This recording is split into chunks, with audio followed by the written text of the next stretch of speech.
మీరెవరినన్నా గాయపరుస్తున్నారా? ఎందుకంటే ఒక గర్విష్టి ఇంకోటి గాయపరిచేటప్పుడు తన గాయపరుస్తున్నాడు అనేది కూడా గ్రహించడంట. ఒక గర్విష్టి ఇంకోడిని అవమానపరిచి హేళన చేసినప్పుడు గర్వం అనేది ఎలా ఉంటుందంటే ఇట్ ఈస్ ఆల్వేస్ మీ, నేను. గర్వం అనేది ఎప్పుడు ఎలా ఉంటుందంటే నాది, నేను ఎలా కనబడుతున్నా, నేను ఎలా ఉన్నాను, నేనెవరిని. ఇది గర్వం. ఈ గర్విష్టి ఎప్పుడు ఇంకోటి పట్టించుకోడంట. దేవుని వాక్యం చూసినప్పుడు గర్విష్ఠులను మాత్రం దేవుడు ఏ మాత్రం ఊరుకుంటాం కనబడదు.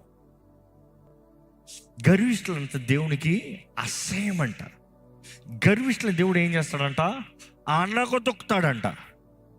Be careful. మనం అనేక సార్లు మన సొంత నీతులను బట్టి మనం ఏదో ఒక్క విషయంలో రైట్ ఉన్నామని పక్కోడు రాంగ్ అంటూ ప్రూవ్ చేస్తూ, పక్కోడు బ్రతుకు వేస్ట్ అని చెప్పుకుంటూ, ఇతరులను అవమానపరుస్తూ హేళన చేస్తూ అనేక సార్లు మన గొప్పతనాన్ని చెప్పుకుంటూ దేవుని నామానికి అవమానం తెచ్చేవారు ఉంటాం. జాగ్రత్త.